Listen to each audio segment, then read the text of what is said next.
as of today, what can we do to change?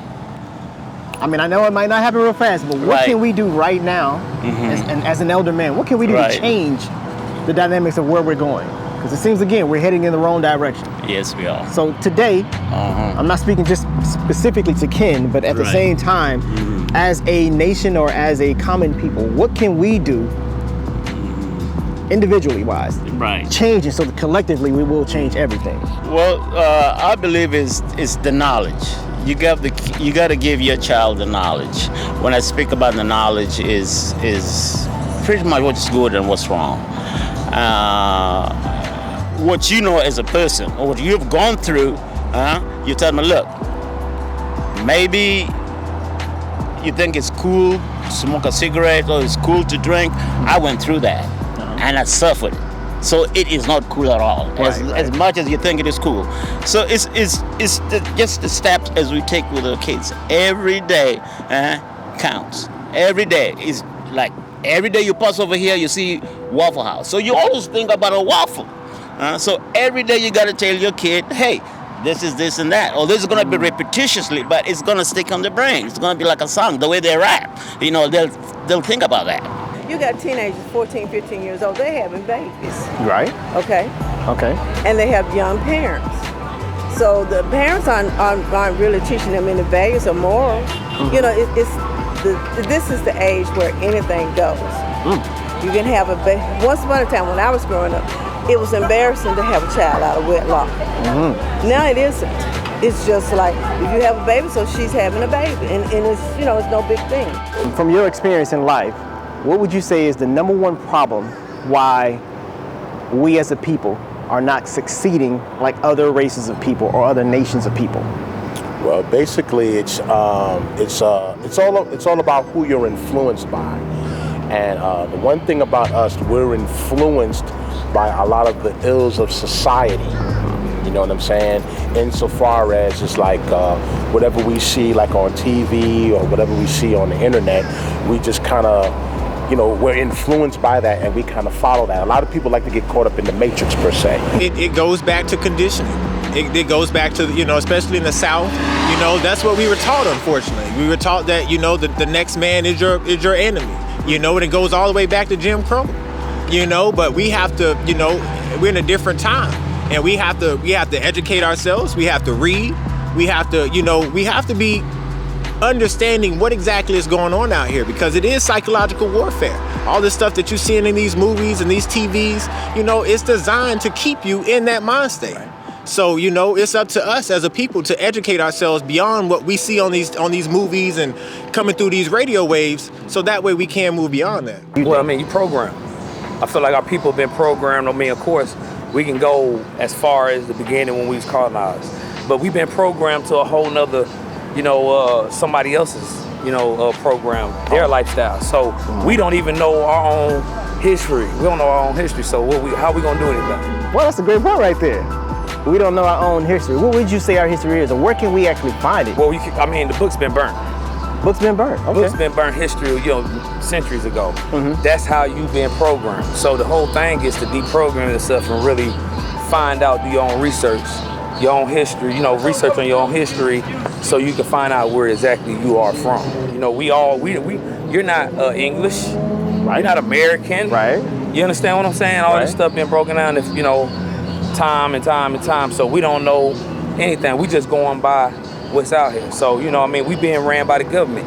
We don't even understand we control the government. Until we take the power back, we gonna run around like rats. Whatever your elders have practiced or whatever your ancestors have practiced, that should be the foundation of the culture that we should be following. But, you know, a lot of us tend to follow American culture. And American culture just ain't on nothing. It ain't on nothing for no ethnic group. They just somebody just came here, they said it's like, oh, we just going with this.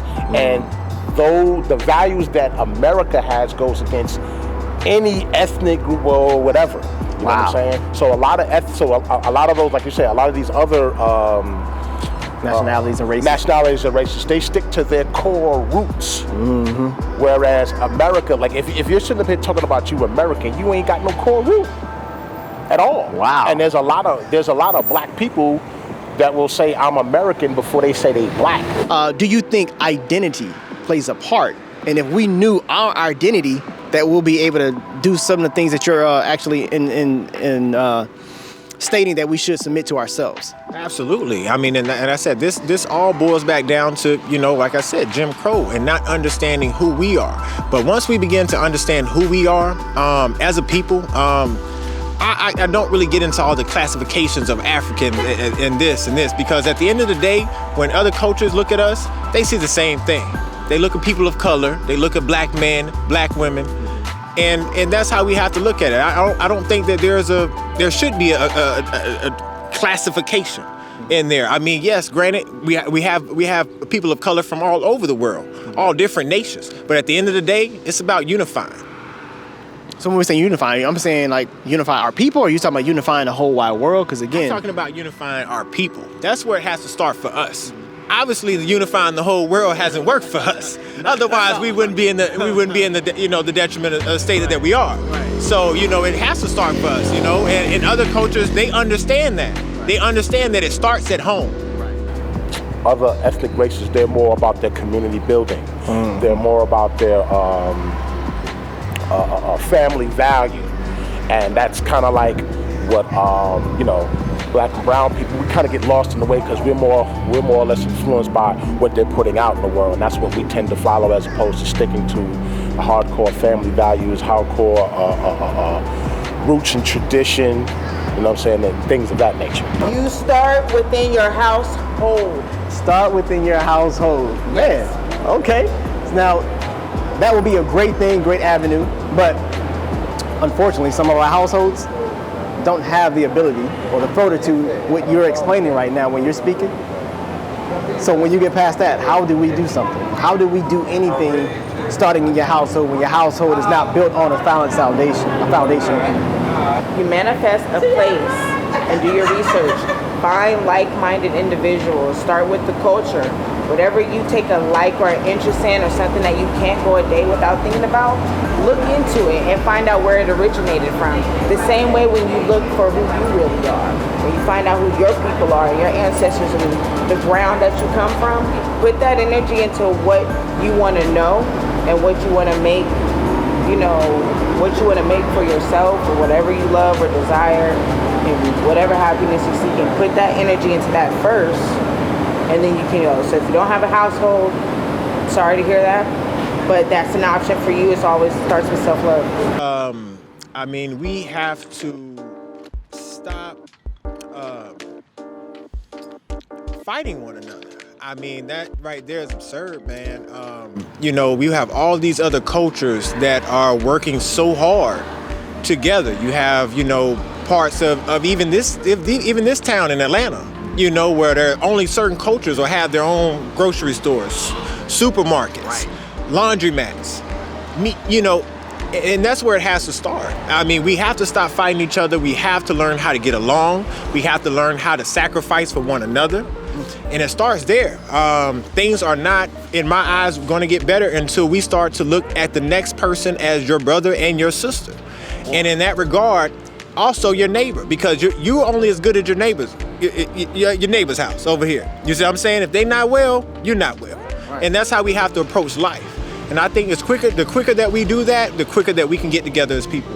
Let's just say if you were 70s babies or 80s baby, so before our heritage, we did have some type of connection with grandma, grandpa, versus now, grandma, grandpa is like 28, if that 30, you know what I'm saying? Straight up. Well, really, they broke up the family structure. That's the one thing that this society has done with us, because the family structure is really what kept us together. Let me give you an example. Let's say if it's me, my son is a good kid, and I see a boy or his friend is a very bad kid, but the influence of the kid is more stronger than me.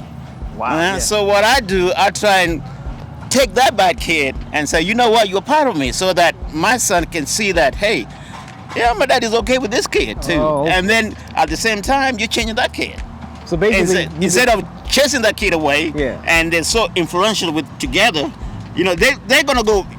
Pretty much, they're gonna go with their friends before they come to their parents. Understood. So you kind of buddy with their buddies, you're gonna find a lot from your kids. So basically, you became a father to the young boy. The young boy, yeah. Oh, making perfect sense. So now, Right. nowadays, we really don't see a lot of that. We see a lot of parents, older people about themselves. They're not themselves, necessarily right. caring about the youth. Yes. So, turning point. Right. What triggered in elder people for them to change that kind of mentality? Like, what happened? I know we're talking about electronics, but there's something that you just said that was profound. You just said how you spend time with your child. Right. Common world today, we don't see that. We No, do we see don't. what you just said. Right. Video games, or they're on their cell phones, or I just Right. let them go with their kids because mama want to go to the club. Right. Mama got to live her life Right. too. Right. Daddy in a house, I don't know where he's at. You know what I Right. mean? Maybe at work, maybe hanging out with his dudes. Right. So what was that turning point? Was it philosophy? Because you said something earlier about the root. Common understanding Yeah. is we should all be in a place of having some type of moral compass. So do you think in the last 20 years that changed it? It has changed a lot because people have thrown away the spiritual part of it. Let me tell you, it brings family together. And even if it's a kid, when he grows up, he has that, that thing that you have, there's a fear, or you can say, oh, there's God, so I better not steal. Because if I steal, I'm going to go there. Because you're teaching the kids, not directly, there is God, but you're telling, hey, if you steal, God is going to punish you. I might not be there for you, but hey, he's in there. So, so if we keep on doing that, even if the kids are playing video games and they have this in mind, because if there's no structure of any kind of a belief, and that goes away. But see, the parents nowadays, they're not teaching them that. They're just allowing their girls and boys to go out and do whatever they want to do. It's just simple as that. Okay. So my next question would be, what can we do to change it though? You just got to have a parent that has morals and values about life within itself, and you don't have that right now. So how we get it? I mean, that's a difficult question to answer, because if I'm a parent, if I'm a young parent and I haven't been taught anything from my parents, you can't teach your children anything. Perfect point. Right. Perfect point. So, but it seems like it happens more rampant just in our people, so-called blacks, Hispanics, Right. Native It's Americans. it's the time. It's the changing of the times. Changing of the times. Right. Okay. And it's a lot of things that happen in the world today. It's like it's being fulfilled in the Bible. Honestly, man, and it's in these books. I'm telling you, the education is in these books. Is that we don't want to pick them up. We don't want. We'd rather pick up a gun. We'd rather pick up some drugs. We'd rather pick up anything that's going to be of detriment to us before we pick up something that's going to benefit us. Right. So it starts there, man. Go get to these libraries. If you have older family members, it's time to start asking them questions about your histories, about your past, previous your ancestors, and go from there, man. And follow there's enough stuff out here with ancestry to get back to who you were before somebody told you who you were. Key point. I like that you said that. And there's one thing as far as our faith. We understand that we are the Israelites, historically biblical proof to show that the blacks, Hispanics, and Native Americans are the Israelites. One of the things that we do go out when we do speak is to be able to help understand and identify your identity. So did you know that the Bible was our history book? It was our ancestors who wrote these doctrines and wrote these laws, statutes, and commandments given by the Most High God for us to govern ourselves. But one thing about it is we discontinued because we did not follow the ways of the Most High God, Yah. What we did was say, we want to be like the rest of the world. So the Most High God punished us and said, I will make you serve all of them since you did not want to serve me. So according to Deuteronomy 28, if you ever get an opportunity, download a Bible app, get you a Bible, read the book of Deuteronomy 28. That's Chastise us. Oh my gosh. You'll see specifically everything that goes on in the scriptures. Absolutely. And I just wanted to get your perspective as a young brother. You definitely seem like you had a great mind on your head, and very intellectual. I like the fact that you were making certain statements. And just any last thing you want to share before we end this video? All I would like to say is that, if you're hearing this, I am your brother. If you're my sister, you're my sister. We are family. If I see you out and about, make eye contact, speak. We have to take baby steps. It starts there. When you're around each other in public, instead of looking at one another and judging, understand that, we all are in the same boat. We all trying to understand what's going on out here, and we all trying to get it together. So instead of, fighting one another, Learn to build with one another. Learn to love one another. Is there anything that you want to leave us off with? Anything that you wanted to say to the people?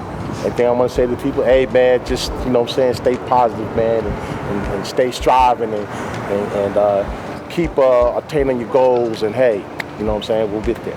Okay, well, all praises. We'll all get there. We'll all get there together. We'll all get there together. Okay, well, all praises again. This is Aaron, Jacob's Dynasty. We say shalom.